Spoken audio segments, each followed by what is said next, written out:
Nestled in the heart of historic downtown Wilkesboro, the 1915 offers a wedding experience like no other. Once a federal courthouse and post office, the 1915 combines rich history with timeless charm. From intimate gatherings to full-day rentals, we provide the perfect backdrop for your most cherished moments. With indoor and outdoor options, bridal and groom suites, every detail is crafted just for you. Make your wedding unforgettable at the 1915, Wilkesboro's historic wedding venue, where your story begins.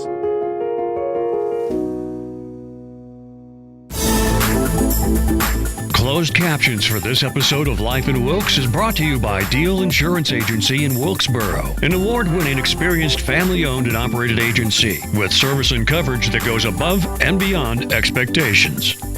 Join us on a captivating journey as we explore the charm, history, and vibrant culture of Wilkes County. Discover the hidden gems, inspiring stories, and remarkable people that make Wilkes a place worth knowing and celebrating. Join us now and experience the unique essence of Life in Wilkes.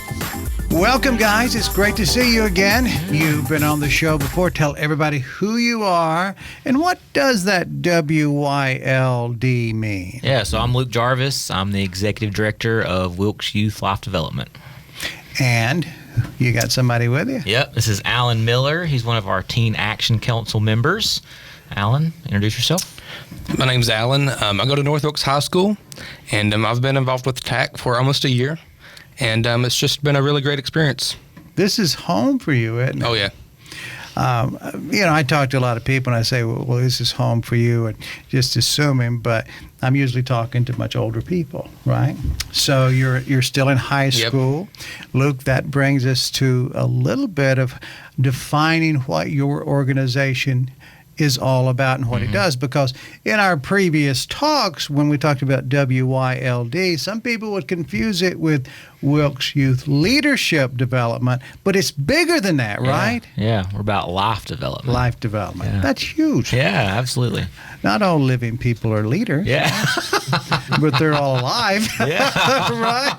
That's right. Yeah, well, let's talk about what the organization is all about now. And you've been on the show before, but very specifically, I called you a week or so ago and said, hey, let's get together and talk about what's going on with the organization, because before you talked about high level and we talked about programs that you were doing just in day-to-day activity, and then we had a natural disaster unlike anything this region has ever seen. Yeah.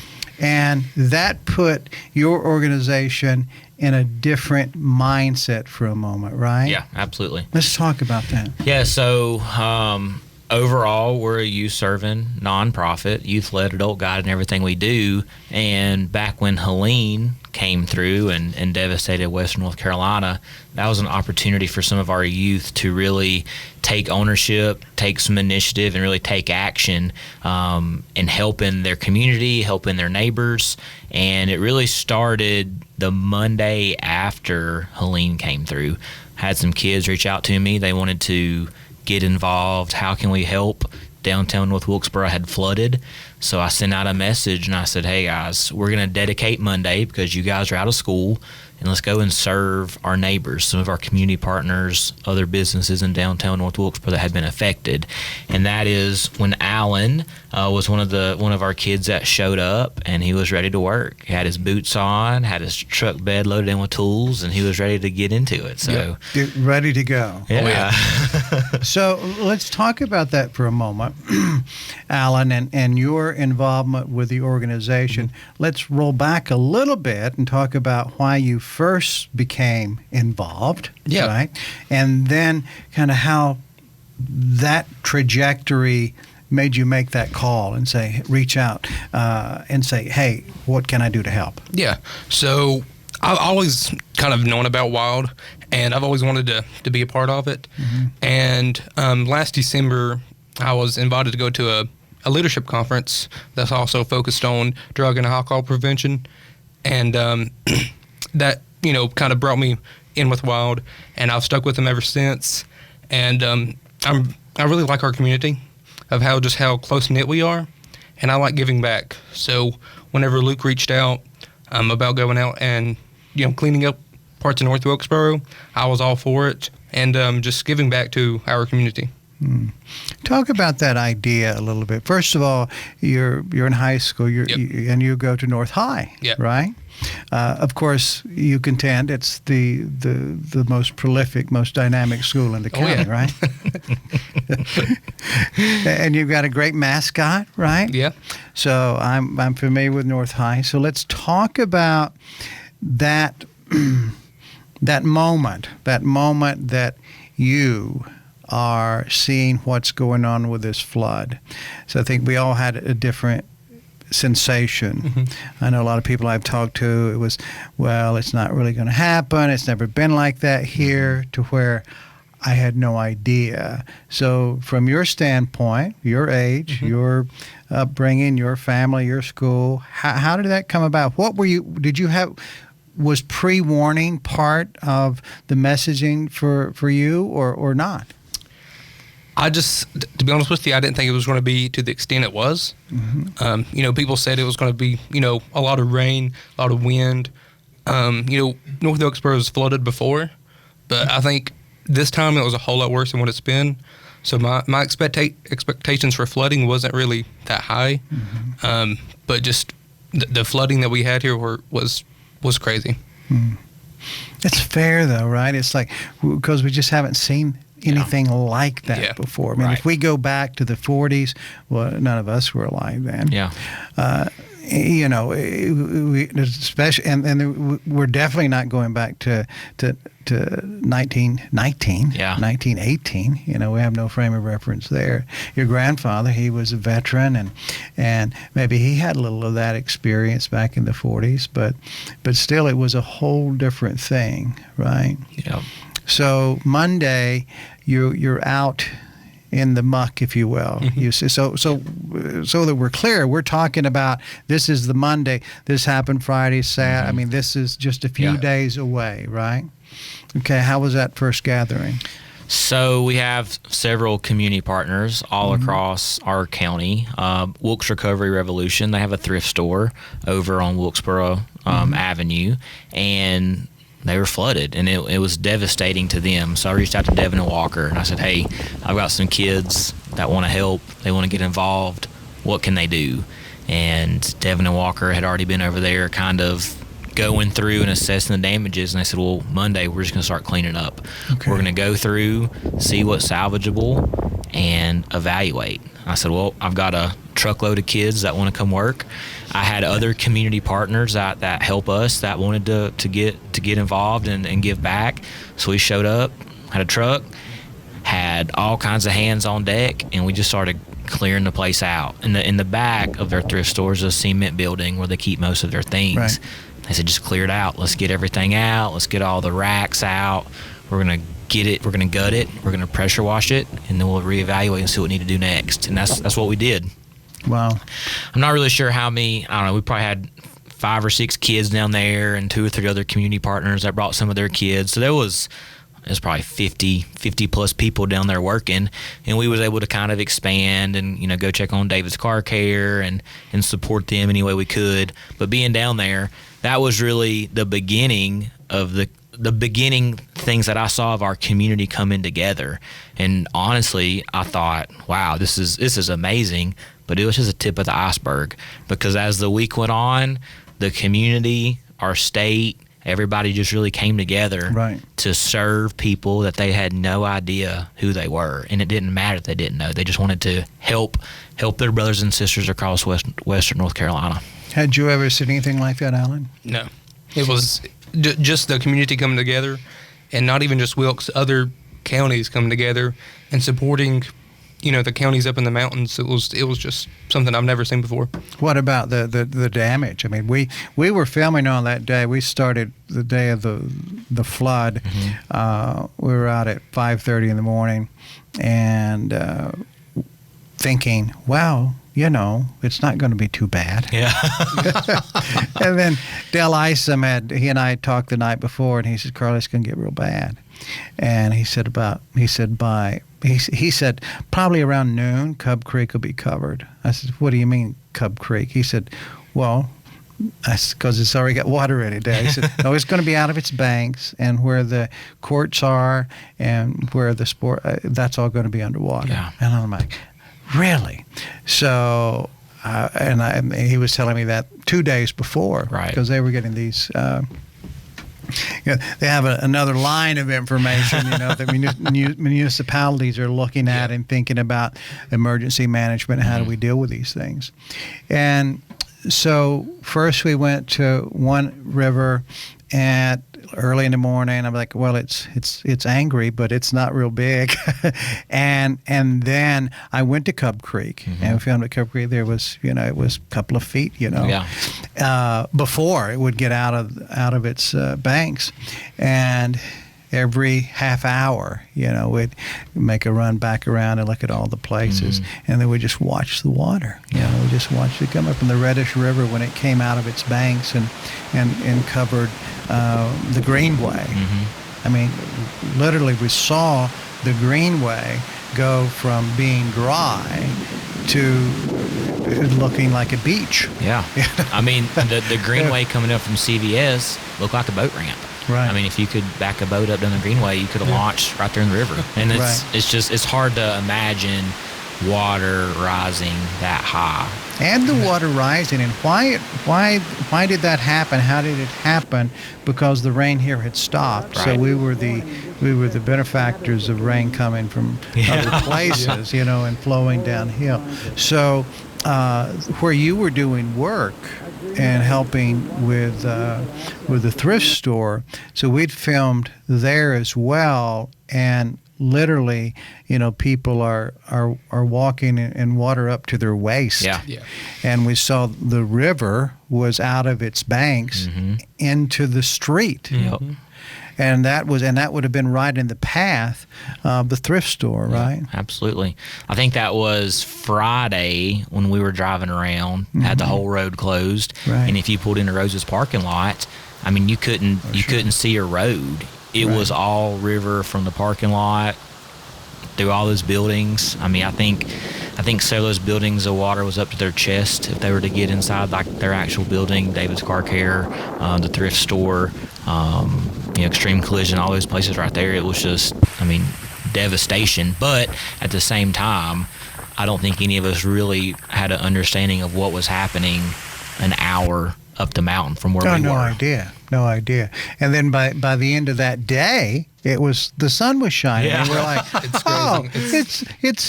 it's bad in places, but it's going to be fine. Right. And then the calls start coming. Yeah. And oh my gosh. You see on social media or on TikTok, people posting videos of houses coming down rivers, and it's just, it's really hard to understand and to fathom that until you can kind of put your eyes on it. But people don't think it can flood in the mountains, but if you really think about it, if it does rain, where's the water going to go? It can only go up. So with your group and with your situation, Alan, of being a member of the group, and having this experience and seeing the community work together, seeing your peers, your school peers, work with you on this project, everybody's coming together and doing that here, and then progressing. Okay, we're getting this cleaned up, and then beginning to hear the story about other places. Yeah. Talk about that from your perspective, not the organizations, but your personal perspective, and then your members in the group as well. What did you guys talk about? Just the seeing the devastation down here compared to the mountains. The mountains, obviously got it far worse than us. And just as you're learning the information about the mountains and how much damage is up there, it's just, it creates a talking point. And you just start talking about, you feel bad for those up there. Some people lost everything. Some people lost their life. And it's just a really kind of shocker, because you wouldn't really think the mountains up there would be flooded like they, were.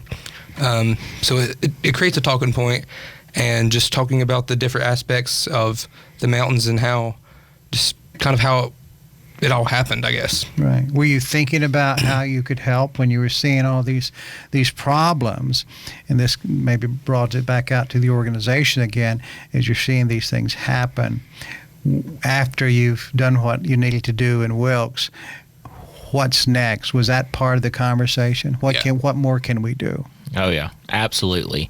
I think Monday we spent the day cleaning up. Tuesday, we got partnered up with Wilkesboro Police Department and started taking loads of stuff up the mountain, just basic supplies at the time, canned food, paper So you products. were going up the mountain real quick. Yeah, absolutely. Talk about that first drive, the first time that you're witnessing what's going on, within 45 minutes of here. The first time I went up the mountain was Wednesday. I went with a trail load of people to Burnsville. Got partnered up with a church there from a guy that's on my board. Got us hooked up, and we just went. I really had no idea what to expect.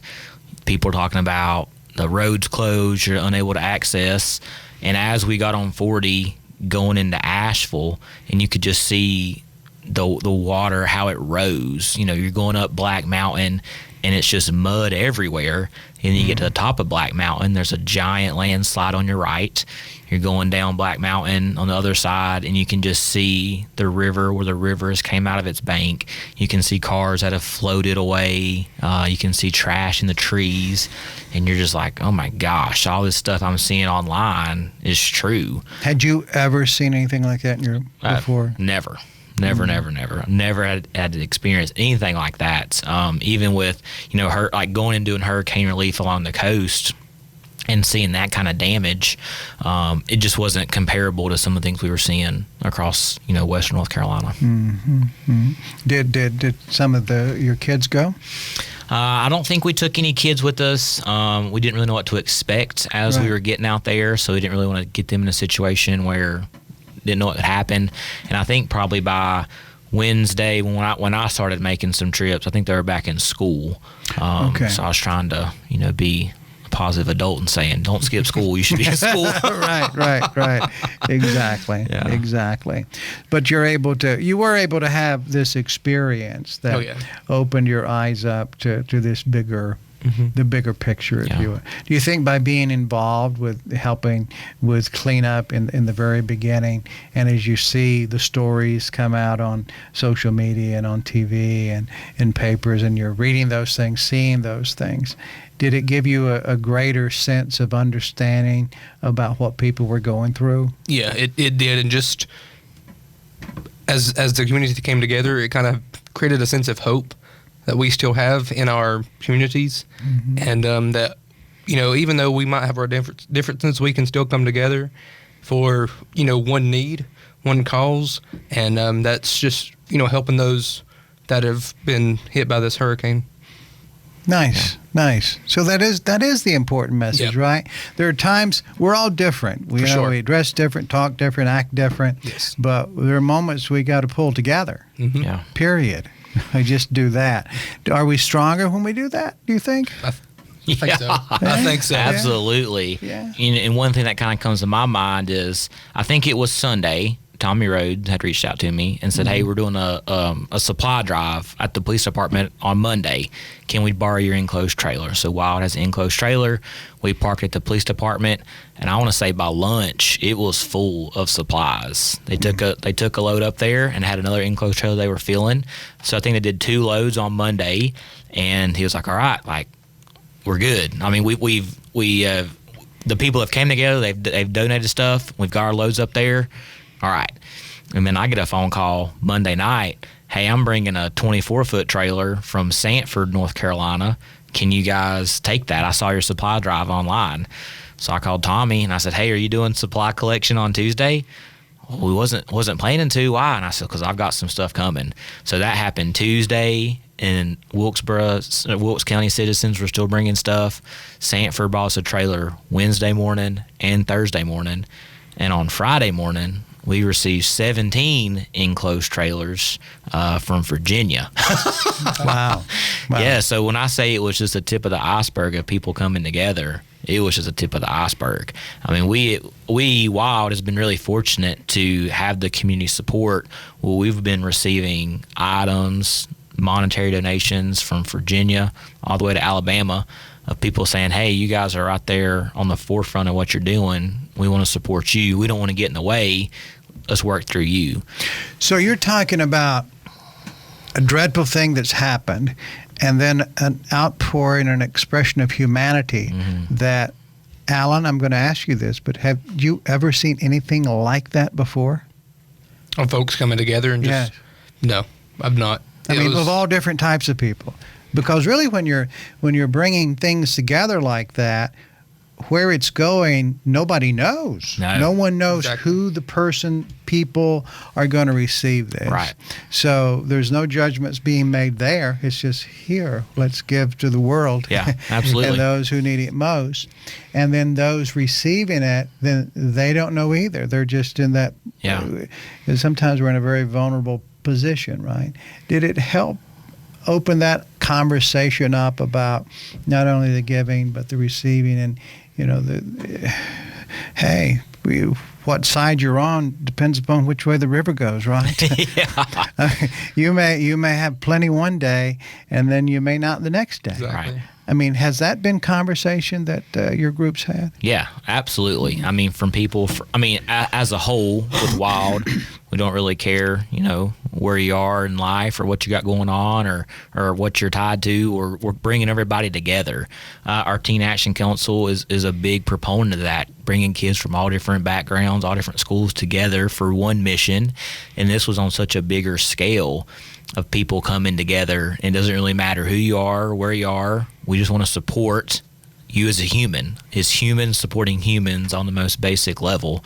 And seeing me being able to bring kids into that picture just was really, I don't want to say validating, but it was really special to see a lot of the work that we poured into these kids just serving and wanting to be a part of that. I think Tuesday, took a bunch of kids and just went shopping for some supplies. We had got some donations, so we went out and bought out the rest of Wilkes Hardware in North Wilkesboro. Went to Walmart and Lowe's and, got a few more things and just started, packing totes together and being intentional in what we're trying to do. I mean, by that point, we could tell there was such an influx of just basic supplies. Let's be a little more intentional in what we're trying to do. It comes to specialized baby formula or sensitive diapers, things like that people might not be thinking about at the time. They're just wanting to get supplies up there. So having some intentionality on what we're getting and sending. So that's meaningful. Yeah, and that was some Very stuff that the meaningful. kids came up with. They're like, well, what about this? What about that? And I said, listen, it's y'all. What do y'all want to do? And we'll support it. And seeing them do that was really, really encouraging. So what was the contributions from the North High kids? What were you guys saying? Hey, we need to make sure they got this. They're really going to need it up there. So, as far as I know, I'm the only kid from North that's a part of WYLD. Okay. But we're trying to expand. Get others from all high schools. But just I feel like the consensus was that there's a need somewhere else that's far greater than what ours is here, and that we need to try our best to help those that are that's lost everything. And people been able to put their lives on pause for a week or 2 weeks. I set my email automatic reply to, hey, I'll get back with you when I can. Right, sure. I mean, we're out serving, we're out doing things. And, I think some people could argue, is that outside your mission? But at the time, my board was, it's not outside of your mission. You're giving these teenagers this opportunity to go out and be servants and expose them to these opportunities. Like, that's exactly what you should be doing. So if you look at your mission, so that everybody here, because it's been a couple of months since we talked first, we talked about your mission, but let's break it apart. Just tell us, what is the mission, and then let us make a decision if this is a good point or not. What's the mission? So our mission is to build successful, independent youth so they can. Our mission is to build successful, resilient youth so they can become independent adults, and we do that. We have different pillars, but that's kind of the basic of what we try to do. So So that's the idea of giving people experiences that they can walk through the process of doing. So as they get older, they then have those experiences to make them stronger and deal with life, right? Okay, I think I got it. So Allen, do you think that this experience that you've been part of, you've literally joined an effort that's not just community-wide, statewide, regionally-wide, nationwide, but worldwide, right? There have been people supported on a global basis. Think about all the artisans, the music concerts. Alex Key, had an idea, and then they did this thing in a couple of weeks and pulled people together for something in Wilkes County. We've got other music friends did something in Charlotte. A few more people showed up, but then, of course, it's a much larger market, right? And things are still going on. I mean, we have things going on this weekend and next month already scheduled because that need is so great. Right. So, Allen, has this experience in your mind where you sit now, has this experience been something that will prepare you to be a more productive part of life, 10 years from now? Yeah, it has. Just being a part of WYLD and just, I believe WYLD has kind of opened me up more. I've always, been very, community-based and doing things in the community, but I feel like being a part of WYLD has really just opened up so many more doors for me, and I'm really blessed to be a part of WYLD. So it's a good thing. Yeah. So you're hitting your mission there. Absolutely. Good job. When you guys first came in, so I got this not long ago, and you said, hey, Carl, I don't remember if you said my name. You said, I know where that came from, right? Tell everybody where this came from. So the reserve sign is from the VFW, and so this kind of has a little bit of a part of my life. When I was younger, me and my grandfather would go to the VFW on Saturday nights, and they would have live music, and it was just it's bringing back memories just looking at that. Right. And your grandfather's name was? Albert Miller. Albert Miller. And you said that you guys would, there would on the tables that these reserve signs, this would be when the VFW wasn't just a gathering of veterans, but that's the whole community. Oh, yeah. It's music, right? Oh, yeah. And Ward Eller, wasn't he the main man? He was the maestro, right? Oh, yeah. He was the leader of the band. And anybody who thinks you have to retire from entertaining at an early age, they didn't know the Ward Eller that they were, the ones who knew him knew that you could go till you couldn't go, right? Oh, just that experience. I mean, just by you knowing what that sign meant, and that let me know that you care a little bit about the community already. Probably a whole lot, just by coming together that way. What's the future look like? I mean, this is a big project that's affected everybody. There's not, I don't think we can talk about this disaster without people knowing about it. But everybody has their individual story. So just as, it's very interesting because when you sat down, Allen, and we started talking about some of the early projects, and then one of the first things you did was help out with the thrift shop that benefits, who does that benefit? Wilkes Cover Revolution. That's right. So she sat right here and shared that amazing story. And one of the things that impressed me about your organization is that you talk about these difficult issues. Talking about difficult issues in life, in that case, drug abuse and drug addictions, many, for it doesn't matter what the reason is, right? But it's something that needs to be talked about and services provided. You're in high school now, and you're helping an organization that helps this part of a problem in our community and in the world. So how'd that affect your thought process? You're in high school. You shouldn't have to be thinking about these things. But hey, drugs affect people of all ages and all situations, right? Is that something we should talk about, or just put it under the rug? It's definitely something we should talk about. And just in the schools alone, there's a lot of kids that vape, and they might smoke and different things like that, and just trying to hey, that's probably shouldn't be doing that. It's not in the long run. If you want to have a good life, it's not going to be good for you in the long run. Vaping and smoking, it's later on it's going to start to hurt you, and you're going to have issues. So talking about drugs and stuff like that is something that we should very much talk about. Does it make you nervous to talk about it? Sometimes it depends on the occasion, but most of the time not. Talking about drugs and all of our problems and mental health and just taking a moment to deal with things. Those have been taboo things in the past, but I don't think they are taboo as much anymore as they used to be. Yeah, Do you think I would agree. I think having a shift. Growing up, I can remember people talking about if you do drugs or do this, you're killing yourself, you're gonna die, and having all these scare tactics. And we've tried to shift away from that, where we can have a conversation about the reality of using substances, but at the same time, we're going to create these opportunities, these pro-social activities, and get kids involved in other things. Because I think living in a rural community, I think a lot of kids will dabble with substances or drink because they're bored or they have nothing else to do or they're out and about on a Friday or Saturday night.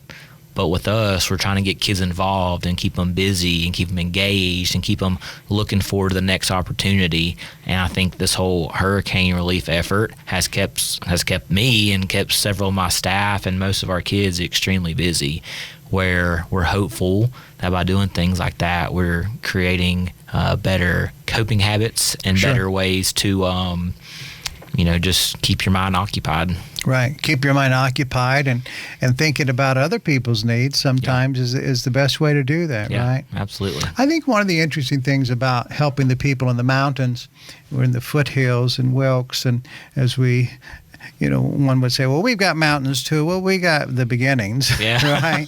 And we've got some nice hills. But as we get up into the hollers, if you will, and where people still live. Yeah. And they don't live off the grid, they just live. Yeah. Some people hadn't been on the grid, it's just where they are. Right. But that's not a massive number of people, but still yet being empathetic to whatever that situation might be, that helps us grow and mature, right? It does. What you guys doing for Christmas? Well, we're actually doing a toy drive for Western North Carolina. So for the month of November, we're collecting toys, and they can drop them off at our office. And we're going to partner with some of the people that we've met over the past month and get these toys out to Western North Carolina and try to give some kids a normal day, a normal time, and just try to serve those kids in some way. All right. So two ways we're going to end. Allen, because of this experience, your involvement with WYLD, what do you see in your future? So in my future, I feel like with being with WYLD and improving my leadership skills, something to do with being a leader. I really like taking a charge in something, and who knows, it might be community based, it might be state-based, or the whole country-based, but just doing something with leadership and helping others, helping our community, but taking that to the state and just the whole country. Right.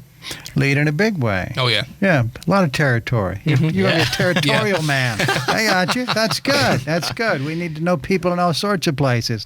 Luke, from your standpoint, where do you see the future now? I see our future as giving our youth a voice and not being adults that think we can do things without the youth. Youth are a whole sector of our community, and almost everything funnels back into them.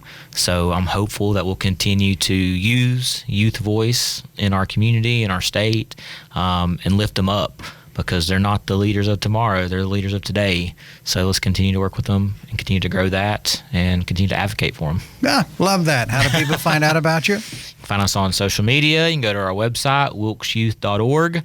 we're on all the socials. If you're looking to make a donation, it's very easy to do. So, all right, that sounds great. And of course, you can see Alan out doing all sorts of good things in the community, being an inspiration for the North High mascot. Are you going to tackle that? Are you going to? You never know. Yeah. I might. I think you need to do the boat. Just add the boat to it. They got to be great. Thanks a lot, guys. Thanks for serving the community. yeah, glad to do it. You know, he's the future. Yeah, he right? is. He's the Next future. commissioner right here. I think he prefers governor. Nah, I've had some ideas. you gotta start. You gotta get going. You got to get your start in somewhere. Yeah, that's right. Thank you for spending time with us on Life in Wilkes. We value you as a viewer and appreciate when you share the show with your friends and family. Be sure to bookmark our channel and join us again on the next episode of Life in Wilkes.